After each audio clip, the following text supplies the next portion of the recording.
Dune Awakening just finished up their last dev stream before the early access launch. I just dropped a video where I summarized everything they talked about when it came to the mid to end game showcase that they gave us. However, they also had a Q&A at the very end of that live stream that I wanted to break down. There was actually a decent amount of questions inside of this thing. So let's just go ahead, cut this plug, and jump right on into it. First question asks, is there going to be a global exchange? And they say, no, the exchange is per world. There's a lot of confusion and misinformation going around with the Dune Awakening servers and how they work. They clarified it, and I'm going to clarify it here. There is one deep desert per world. There are 2 social hubs per world, and then there are many Haga basins per world. However, there could be multiple worlds per region. So North America West could have 10 different worlds.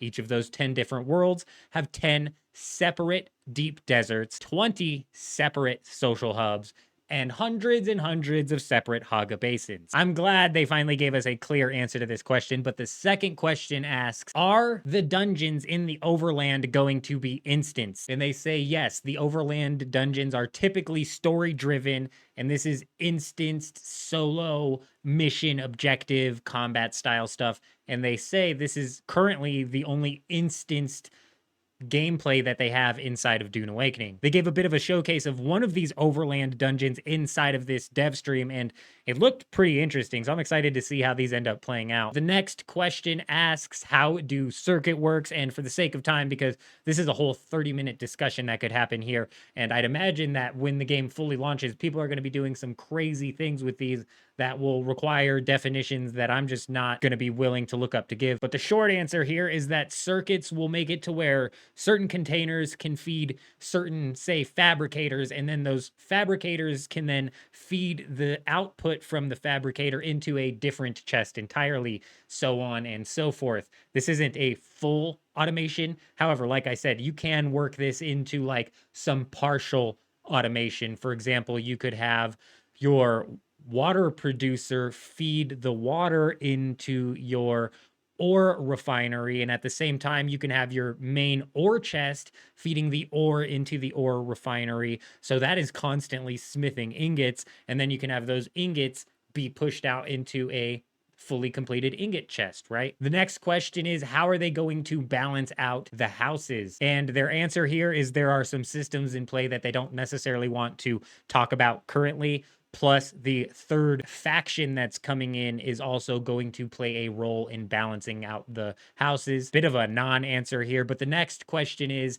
are bases going to be able to be raided? They say bases will not be able to be raided inside of the Haga Basin. However, inside of the deep desert, it works a bit differently. If your base is inside of the safe zone of the deep desert, no, it cannot be raided. However, if you build inside of the PvP zone of the deep desert, there is a mechanic in play that does allow a window of time to open up in which, yes, you will be able to raid bases.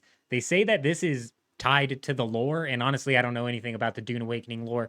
Let me know down in the comments if you guys know the answer as to why a base shield would go down for whatever reason. I don't know. I'm not the lore guy, sorry. Never mind. Curiosity killed the cat here. I looked it up. It says that there are certain large storms which can cause static charge, which can make base shields overload for a short period of time, making the base itself vulnerable. So I'd imagine if you see one of these storms sweep over a base for a short period of time, you'd be able to go raid that base. It'll be interesting to see exactly how many people are building inside of the deep desert, and then how many times bases are being raided. Let me know what you guys think down in the comments. But the next question is, do I have to pick a house? They say not progression-wise. However, in order to partake in the lands rad as well as gain the cosmetics from either of the houses, yes, you will need to join a house. The next thing they talk about is less of a question and more of a confirmation, because he confirms that you are going to be able to use the unlocked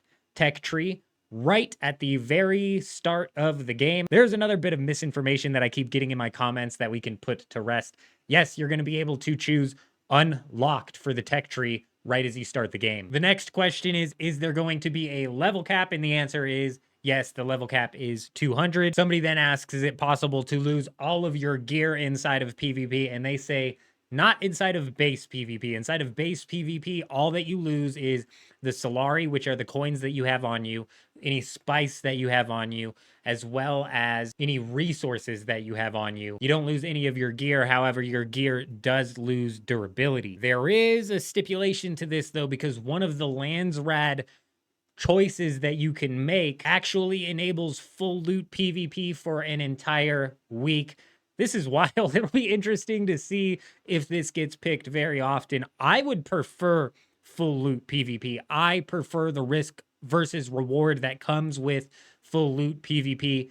And I'm going at this solo. So I'd be losing sets left, right, and center, but I'd still prefer it to be full loot. Let me know what you guys think down in the comments. But then somebody asks, are we going to gain access to some of the developers' base blueprints? Their reaction to this question tells me that this is something that they hadn't even thought about. However, they did like this suggestion, and the lady here pitched the idea of putting them into the shops somewhere in the game where you can pick them up for Solari. The next question is it going to be available on GeForce? And their answer is that they don't currently know. They're kind of in talks, but it's all up in the air at this point in time. They then get asked if you're going to need a sync chart for each individual person inside of your guild. And the answer to that is yes. Anybody who wants that area uncovered is going to need to be given their own individual sync chart. It is a consumable single-use item. And then the final question that they get asked is, can the transport ornithopter carry another ornithopter? And the answer to that is yes.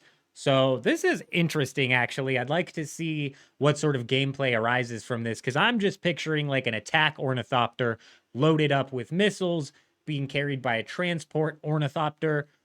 Would there be any benefit to that? Because you can drive in the attack ornithopter while you're being carried. Can you fire the missiles? Would there be benefit to firing the missiles? What would that do to the ornithopter? There's a lot of questions that arise from that, and it makes me wonder, how deep can the strategies go here? Let me know what you guys think down in the comments, but those are all of the questions that I pulled out of the Q&A that I think were important. There was a couple that I missed, but they were really like run-of-the-mill questions that I think that everybody should like obvious answer questions. We're going to be going live for the early access launch of Dune Awakening, where we're implementing our day one speedrunning strategy. We're going to be doing that right here on YouTube as well as on Twitch. I'll have a link to the Twitch down in the description. Be sure to stop by and see exactly how our progress is going. If you made it this far into the video, comment "made it" down below so I can give you an extra shout out. Hit that like button on your way out. It helps these videos get pushed into the algorithm a ton. I hope you guys all have an amazing day. I'm out.